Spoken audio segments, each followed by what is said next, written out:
इंद्रियां मन बुद्धि के लगाव के बगैर अपना भोग स्वीकार नहीं करती। तो ऐसी प्रैक्टिस करनी है कि इंद्रियां संग में रहते हुए भी अपने विषय भोग को स्वीकार न करें, तो कोई भी पाप कर्म नहीं लग सकता।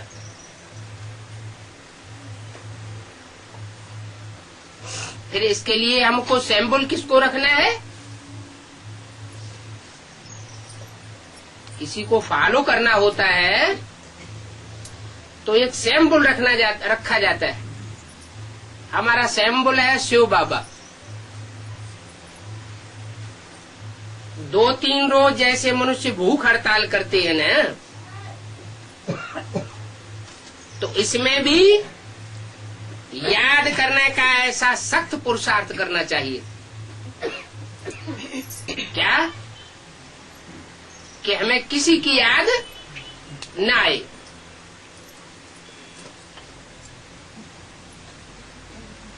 तो हम 2-3 दिन इकट्ठा याद में रहते, जितना हो सके अपने साथ एक की याद करने की प्रतिज्ञा करनी चाहिए कि हम एक के अलावा और कोई दूसरे को याद नहीं करेंगे। याद से अपना जमा तो कर ले वे।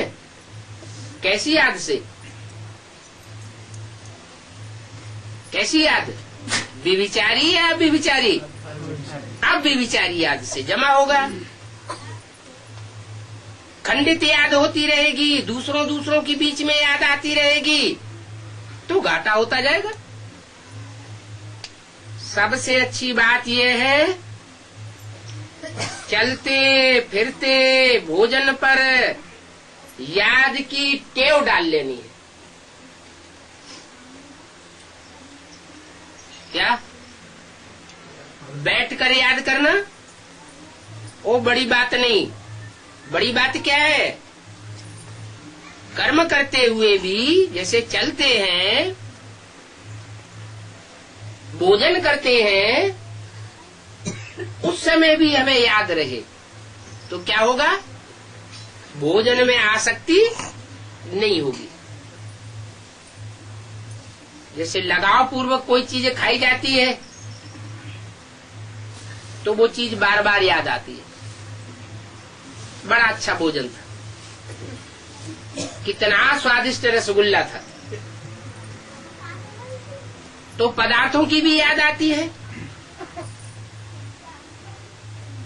जिन्हें चैतन्य आत्माओं का संग किया जाता है कर्मेंद्रियों से, वो भी याद आती है।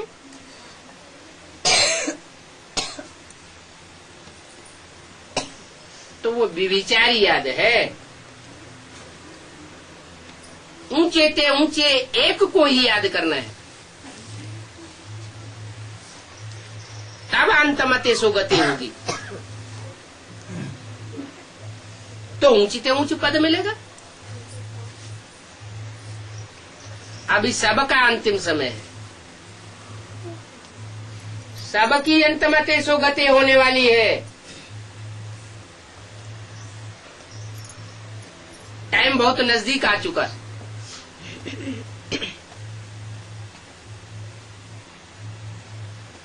इस दुनिया का विनाश सामने खड़ा हुआ है। जैसे अर्जुन से गीता में भगवान ने कहा, ए अर्जुन,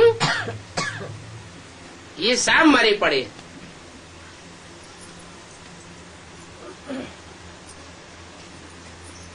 तो क्या उस समय जब शरीर छोड़ना होगा, देह का ममत्व छोड़ना होगा, विनाश के टाइम पर क्या बैठ के याद करने का मौका मिलेगा?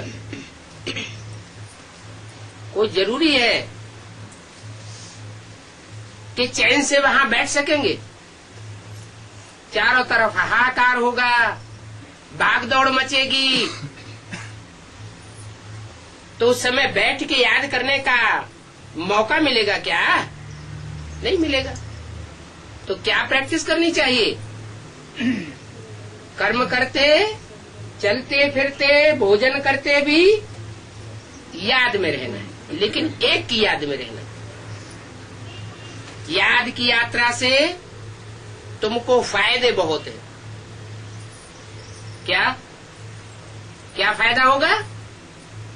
एक तो अव्यभिचारी याद की प्रैक्टिस पड़ेगी। दूसरा,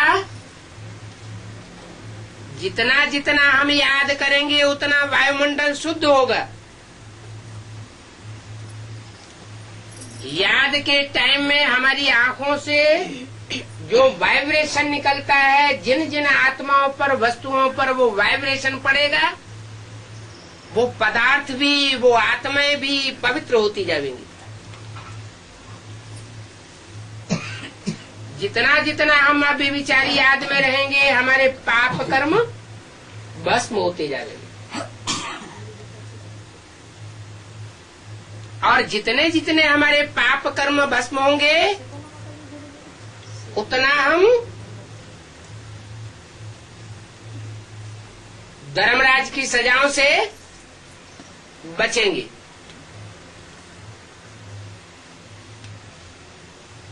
और धर्मराज की सजाओं से जितना जितना हम बचेंगे, उतना उतना हमको ऊंच पद मिलेगा। जन्म जन्मांतर के लिए ऊंचा पद बन जाएगा। तो याद से कितने फायदे हैं।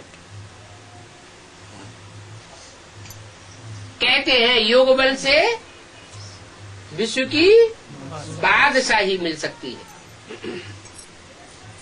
तो जब सारे ही विश्व की बादशाही मिल सकती है, जो विश्व की बादशाही आज तक हिस्ट्री में बड़े बड़े महत्वाकांक्षी हुए, उन्होंने भी विश्व की बादशाही प्राप्त नहीं कर पाई। उन्होंने सोचा कि बाहुबल से हम सारी दुनिया को जीत लेंगे। हिटलर, नेपोलियन, मुसोलिनी, कोई भी विश्व के ऊपर विजय प्राप्त नहीं कर सके। ऐसी विश्व की बादशाही योग बल से प्राप्त हो सकती है, तो योग बल से क्या नहीं प्राप्त हो सकता?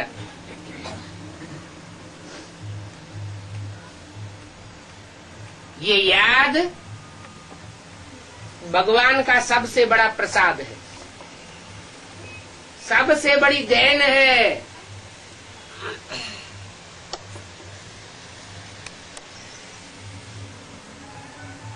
जो इच्छा करे हो मन माही, हरि प्रसाद कछु दुर्लभ नहीं।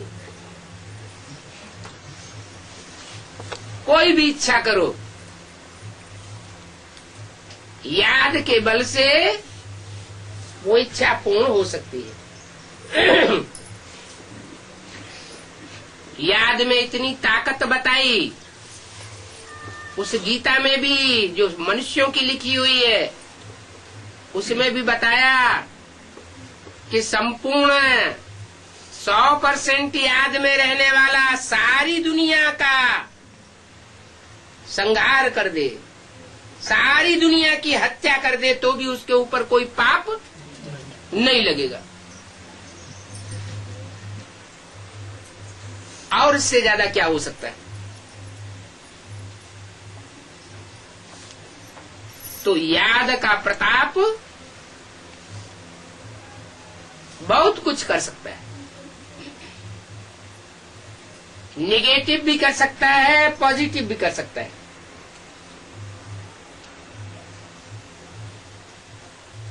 तुम तो विश्व को पवित्र बनाने के निमित्त बनते हो।